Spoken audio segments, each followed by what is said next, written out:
तपाईको नाम चाहिँ? गणेश थापा। मेरो नाम चाहिँ गणेश थापा, घर चाहिँ बाजुरा। म चाहिँ नागरिक दैनिक सहकारीका पीडितहरू सबै हामीहरू, हाम्रो बचतकर्ता मिनिमम 300-400 जना हुनुहुन्छ। हाम्रो उहाँ शोभा कार्की एमालेको अध्यक्ष पनि, यसको यो सहकारीको अध्यक्ष, एमालेको चाहिँ केन्द्रीय अध्यक्ष, उहाँ केन्द्रीय सदस्य हुनुहुन्छ। उहाँले चाहिँ हाम्रो पीडितहरूलाई चाहिँ उहाँले धेरै दुःख दिनुभएको छ। पुलिस प्रशासन लगाएर समात्नु भएको छ। कति साथीहरूलाई चाहिँ उहाँहरूले चाहिँ धरपकड पनि गर्नुभएको छ उहाँहरूले। र उहाँहरूले भने चाहिँ शोभा कार्कीले गर्नुभयो कि? शोभा कार्कीको मार्फतबाट पुलिस लगाएर उहाँहरूलाई थुन्न लगाएको छ हाम्रो बचतकर्तालाई। अनि उहाँलाई चाहिँ पक्राउ पुर्जी हुँदै पनि पुलिसले समातेको छैन। उहाँ खुलेआम हिँड्दै हुनुहुन्छ होइन। अहिलेसम्म पनि हाम्रो मागलाई चाहिँ पुरा पनि भएको छैन, हाम्रो पैसा पनि फिर्ता भएको छैन। उहाँ चाहिँ खुलेआम हिँड्दै हुनुहुन्छ, धम्क्याउनु पनि हुन्छ। ल जा भन् पुलिसलाई, के गर्छस् त होइन, यावत कुराहरू गर्दै हिँड्दै हुनुहुन्छ। दिन प्रतिदिन उहाँले चाहिँ धम्की दिने, बचतकर्तालाई उल्टो धम्की दिने काम गर्नुभएको छ। र एमालेको केन्द्रीय सदस्य म हो, के गर्छस्, मलाई समात्न सक्छस् भनेर धम्की दिने। हाम्रो बचतकर्तालाई चाहिँ अति नै उहाँले चाहिँ धोका दिएको छ। उहाँले चाहिँ हाम्रो आर्थिक हिनामिना गरेर, भ्रष्टाचार गरेर आफ्नो छोराछोरीलाई अमेरिका अस्ट्रेलिया पुर्याउनु भएको छ। काठमाडौँमा घर किनेको छ, जग्गा जमिन किनेको छ, तर पनि हाम्रो पैसा चाहिँ फिर्ता हुँदैन। हामी दिनदारै हामी यहाँ आएको छौँ, तर पनि हाम्रो सुनाइ भएको छैन। तपाईँहरूले सुनाइ गरिदिनु भयो। कति समयदेखिको आन्दोलन हो तपाईँहरूको? अथवा हाम्रो लगभग 3 वर्षभन्दा माथि भइसक्यो, 4 वर्ष जति भयो हामी सडकमा छौँ, तर पनि हाम्रो सुनाइ भएको छैन। आज तपाईँ आइदिनु भयो, धन्यवाद होइन। सहकारी पीडितहरूको त एउटा अर्को छुट्टै आन्दोलन पनि छ, जसको नेतृत्व हाम्रो कुशल केसीले गरिराख्नु भएको छ होइन? तपाईँहरूको एउटै समूह हो? हाम्रो अलग समूह हो, हामी अलगै हो। हामीले चाहिँ उहाँसँग समन्वय गरेका छैनौँ, उहाँसँग समन्वय गर्न चाह हो, तर हामीले उहाँसँग चाहिँ परिचय नभएको कारणले समन्वय भएको छैन। सबै सहकारी पीडितहरूको एउटै समूह, एउटै एजेन्डा अगाडि लिएर जानुपर्ने होइन? हो, हुन चाहिँ हो। उहाँसँग परिचय नभएको कारणले गर्दा हामी चाहिँ छुटेको हो। हामी उहाँसँग समन्वय गर्न चाहन्छौँ, तर पनि उहाँसँग हामीसँग कोअर्डिनेसन नभएको पनि हो, परिचय पनि नभएको कारणले हामी छुटेको हो। पछि उहाँहरू अगाडि जानुभयो, हामी पछाडि पऱ्यौँ, त्यही नै कुरो हो। अब यहाँ मिनिमम र म्याक्सिममको कुरा छ होइन? अब तपाईँहरू एक हिसाबले हेर्ने करोडौँ घोटाला त भयो, अथवा करोडौँ एकमुष्ट रूपमा करोडौँ रुपियाँ लिएर त उहाँहरूले चाहिँ फिर्ता गर्न सक्नु भएन, हामीलाई धाकधम्की देखाउनु भयो त भन्नुभयो। कति छ मिनिमम, कति बचत गर्नुभएको छ, बचत गरेर म्याक्सिमम कति छ? अब अहिले मेरो खातामै पनि 6 लाख रुपियाँ क्यास छ मेरो खातामा होइन। यहाँ उहाँ बुवाको खातामा 10 लाख रुपियाँ छ, एकजना बुवाकोमा होइन। त्यसो हाम्रो कम्तीमा पनि 50, यहाँ अहिले आउने मात्रै 50,000 भन्दा कम भएको कोही पनि छैन क्या। हाम्रो भनाइ चाहिँ यस्तो हो कि हामीलाई एकैचोटि ठिक छ, एकैचोटि दिन सक्नुहुन्न भने हामीसँग वार्तामा आउनुहोस्, शोभा कार्की वार्तामा आउनुहोस् होइन। अनि हामीलाई कसरी दिने, वार्तामा आएर हाम्रो पैसा फिर्ता दिनुहोस्। वार्तामै आउनु उहाँले, हामीले होइन, हामीले भेटेर उहाँहरूलाई भेट्यौँ भने उहाँले उल्टै हामीलाई धम्की दिने, पुलिस बोलाएर हामीलाई नै चौकी लाने काम गर्नुहुन्छ कि। कतिजना बचतकर्ता, लगभग कतिजना बचतकर्ता? 400-500 जना छौँ हामीहरू बचतकर्ता, 400-500 जनै छौँ।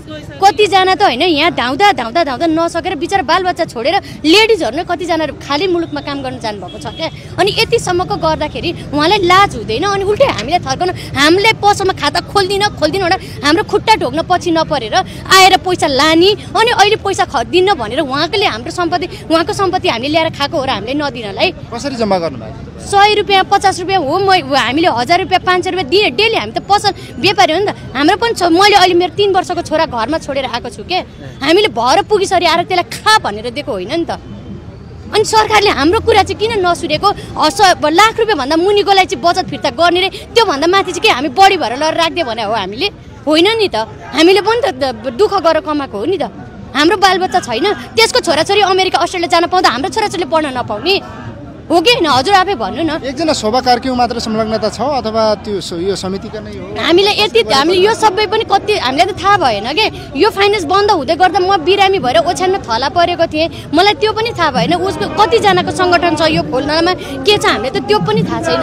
अनि हामी जस्तो सोझो साझोलाई फर्साएर ठगेर लगेर लगेको पैसाले त्यसले मोज गर्न त भएन नि त। अनि सरकारले, पुलिसले उसलाई किन नसमाउनु? हामीले खोजेर ल्याइदिएपछि पुलिस समाउन जाने भने चाहिँ पुलिस कति लाचारी भएको, किन लाचारी भइरहेछ त पुलिसहरू चाहिँ? बचतकर्ताको रकम हिनामिनामा मुख्य भूमिका अथवा दोष चाहिँ कसको हुनसक्छ? बदमासी कसले गरे जस्तो लाग्छ त? सरकारको पनि हो। मेन भनेको यो अहिले सरासरी हेर्दै गर्दाखेरि यो अहिलेको यो एमालेको सरकार सबभन्दा गयो गुज्रेको, किनकि यो एमालेको सरकार हुँदाखेरिदेखि नै भएको हो नि त। यो हिजो अस्ति भर्खर भएको कुरा होइन कि, 4 वर्ष अगाडि त एमालेकै सरकार थियो नि त। हो, गए गुज्रेको सरकार भने एमालेको सरकार हो।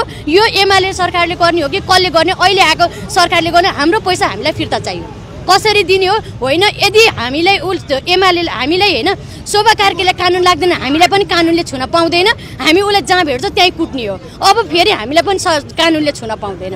यो चाहिँ खुल्लेआम च्यालेन्ज हो, खुल्लेआम। यो मध्ये हामी लेडिजहरू जेन्ट्सले हात हाल्न जाँदैन, ऊ लेडिज हो, जेन्ट्सले हात हाल्न जाँदैन। हामी लेडिजले नै शोभा कार्कीले जहाँ भेट्छौँ त्यहीँ कुट्ने हो। यदि शोभा कार्कीले कानुन नलाग्ने चाहिँ हामीलाई पनि कानुनले छुन पाउँदैन। यो चाहिँ हाम्रो मेरो भनाइ हो, हाम्रो तर्फबाट भएको कुरा हो। यो तपाईँको नाम चाहिँ? मन्जु खवास। कति जम्मा गर्नु? मेरो 5 लाख। अब ब्याज शुद्ध चाहिँ 6 लाखसम्म दिने भन्नुहुन्थ्यो। अब 5 लाख जस्तो छ मेरो। 5 लाख जस्तो कसरी जम्मा गर्नुभएको थियो? दिनको 500 रुपियाँ गरेर। कति दुःख गरेर बिहानै त्यो पसलमा 2 वर्षको बच्चा छोडेर खाइ नखाइ गरेर दुःखले भोलिको दिनमा केही हुन्छ भनेर जम्मा गरे हो नि त। उहाँलाई मोज मस्ती गर्नलाई, त्यो उसको छोराछोरीलाई विदेशमा लगेर पढाउन ऊ गर्न भनेर त राखे होइन नि त हामीले पैसा। भोलिको दिनमा केही अप्ठ्यारो पऱ्यो। म फेरि एकल नारी हो। मेरो बच्चा है, मेरो 1 वर्षमा मेरो श्रीमानसँग डिभोर्स भएको हो। हामी अलगै छौँ। मैले कति स्ट्रगल गरेर दुःख गरेर राखेको पैसा हो। भोलिको दिनमा केही दुःखमा काम लाग्छ भनेर राखेँ हो नि त त्यो पैसा। आफैले दुःख गरेर 500,000 जम्मा गरेर 500,000 गरेर जम्मा गरेर राखेको। अहिले हामीले फोन गर्दाखेरि उहाँले कहाँ जान्छस्, जा के गर्छस् गर, मैले तेरो पैसा खाएकै छैन भन्नुहुन्छ। भन्नाले डाइरेक्ट तिर्दिनु? डाइरेक्ट मेरो मोबाइलमा पनि छ। सञ्चालक समिति थियो होला, अब अध्यक्ष त उहाँ शोभा कार्कीलाई भन्नुभएको छ। तपाईँहरूले अरू पदाधिकारीको पनि भूमिका हुन्थ्यो होला? पहिला त अब त्यहाँनिर सर ठाकुर सर भन्ने हुनुहुन्थ्यो त्यहाँनिर। अब हामीले त खोल्दाखेरि त उहीँ सदस्य भएर आउनु भयो नि त। पछि त राजीनामा दिएर उहीँले जिम्मा लिएको हो नि त त्यो सहकारी त। उहाँले नै पैसा उठाउनलाई ऊ गर्नुभएको पनि हो हामीसँग। 5 लाख, 3 लाख, 2 लाख, अब भनेर 50,000 भन्दा माथि नि तपाईँले? 50 यो 1 लाख भन्दा प्राय कम कसैको पनि छैन के। 1 लाख म्याक्सिमम 1 लाख। यहाँ आउने मध्ये 1 लाख भन्दा सबै माथि नै भएकोहरू हुनुहुन्छ क्या। टोटलमा यस्तो 4-500 जना बचतकर्ता छौँ। 3-4 करोड भन्दा माथि नै छ पैसा। सबै हिनामिना भएको छ। 4 करोड भन्दा 5 करोड मुख्य हिनामिना गर्ने दोषी चाहिँ को हो? अब तपाईँले अध्यक्षलाई मात्रै? यस्तो हो कि त हो हिनामिना हामी यसरी भयो कि त शोभा कार्की हामीसँग वार्तामा आउनु पर्यो नि त। उसले आएर हामीलाई कुरा बुझाउनु पर्यो नि त। उसले वार्तामा आएर हामीले त दोषी त उसलाई देख्ने हो नि त। म एउटा व्यापारी छु भने मैले एउटा गलत सामान बेचेँ, कस्टमरले मलाई गलत भन्ने हो नि त। त्यहाँ पछाडिको अरूले कसरी सामान बेच्यो अरूलाई हुँदैन। मैले लिडरसिप मेरो पसलको म व्यापारी भएर बसेपछि मलाई दोष लाउने हो क्या। हो, अहिले शोभा कार्की भनेर प्रत्यक्ष ऊ देखेपछि ऊ दोषी हो। उसले मैले मात्र खाएको नि यहाँ हिनामिना उसले आएर हामीलाई बुझाउनु पर्यो नि त। उसले समय दिनु पर्यो। ऊ किन भागेर हिँड्या त? प्लस भागेर हिँडेको कुरा छोड्नु, उसले त हामीलाई धम्काउने हो नि त। तिर्दिन, जहाँ जान्छस् जा, जे गर्छस् गर। हाम्रो कतिजना साथीहरूलाई त मुद्दा हाल्न जाँदाखेरि अनि मुद्दा हाल्न उसले समातेर 3 कुने चौकीमा लगेछ। त्यो साथीहरू अहिले विदेश जानुभयो क्या। बिचराहरू यति धाउँदा नसकेर 2 वर्ष 3 वर्षको बच्चा छोडेर विदेश जानुभयो। केही नलागेर विदेश जानु भएको छ नि त। विदेश गएका छन् मान्छेहरू। उहाँको बुढा पनि विदेश गएर उहाँको विदेश जानु भएको छ। उहाँ आफै आज किमो लगाउने, उहाँ क्यान्सर पीडित हुनुहुन्छ उहाँ। अनि यस्तो मान्छेहरूको पैसा खाएर गर्न खोजेको चाहिँ के? अनि सरकारले हाम्रो कुरा किन सुनवाई नगरेको? मेरो नाम सरिता मगर। भनेपछि तपाईँहरू चाहिँ पैसा फिर्ता नभइसकेपछि श्रीमानलाई विदेश? हजुर, विदेश पठाएको। विदेश पठाएर पनि अनि बिरामी भएर आइसक्नुभयो। हजुर, विदेश गरेर पनि आइसक्नुभयो। भनेपछि तपाईँहरूले चाहिँ आफूले चाहिँ 2-4 एक हिसाबले तपाईँहरूले पनि भनिन्छ 2-4 पैसाको लोभले लाभले बिलाप बनायो। हजुर, भन्दा नि हामी त यस्तो नि त। उनीहरू खाता खोल्न त उनीहरू आउने हो नि त। हाम्रो पैसा लगेर ब्याङ्कमा लगेर राख्छौँ नि त हामीहरू त। उनीहरू खाता खोलिदिनु भने प्लिज खाता खोलिदिनु, एउटा 50 रुपियाँ राख्दैन, यसरी आउने हो नि त तिनीहरू घर घरमा। पैसा लिँदाखेरि हात जोडेर लाने। अहिले हामीलाई दुःख दिने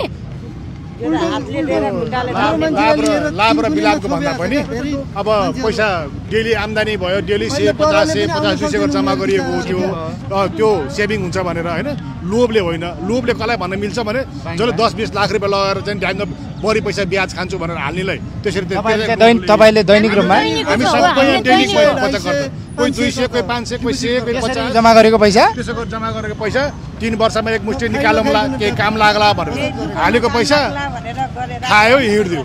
3 वर्ष भइसक्यो हामीले नगरपालिकामा पनि गएर मुद्दा हालिसक्यौँ, पुलिसमा गएर मुद्दा हालिसक्यौँ, अदालतमा हालिसक्यौँ, तपाईँको प्रहरीमा गएर हालिसक्यौँ, 3 गुनेमा कतै पनि सुनाइ भएन। पुलिसले के भन्छ हामीले समारेर लगिदिएपछि बल्ल उसले कारबाही हामी कहाँ खोज्न जाने? हामीले समाउनु भए पुलिस के कामको त? हामीले समातेर चौकीसम्म लानु पर्ने पुलिस के गर्नु बस्या त हो? तपाईँहरूले खोज्नुहोस्, हामी समाएर ल्याइदिन्छौँ भन्छ। अनि खोज्न कहाँ जाने हामी? हाम्रो पसल हुनुहुन्छ कहाँ त त्यसो भए? थाहा चाहिँ अब हिँड्न खुलेआम बाटोमा हिँड्छ होइन, तर अब उसको पछि लाएर हिँड्न त हामी व्यापारी मान्छे हो, बच्चा छ, पसल छ, हामी त्यसको पछि खोजेर हिँड्न भ्याउँछौँ त?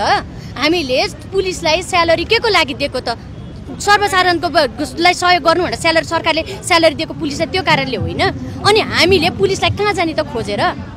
शोभाकारीलाई खोजेर खोजेर अनि त्यसो भए त हामी आफै समातेर भुताल्ने हो कि कुट्ने हो नि हामी आफै गरिहाल्छौँ। पुलिस किन बोलाउन पर्यो त? म रोए जस्तो गर्छु भने जस्तै भयो क्या। किनभने अब उहाँलाई प्रहरले त्यस्तो भन्नु लाइक कस्तो खालको स्टेटमेन्ट हो कि तपाईँ समातेर लिएर आउनु प्रहरीको के काम? गएर घर गएर बस्नुहोस् न तपाईँहरू। अनि के प्रहरी भने त्यत्रो धेरै किन सम्पत्तिको विनाश गर्नुहुन्छ?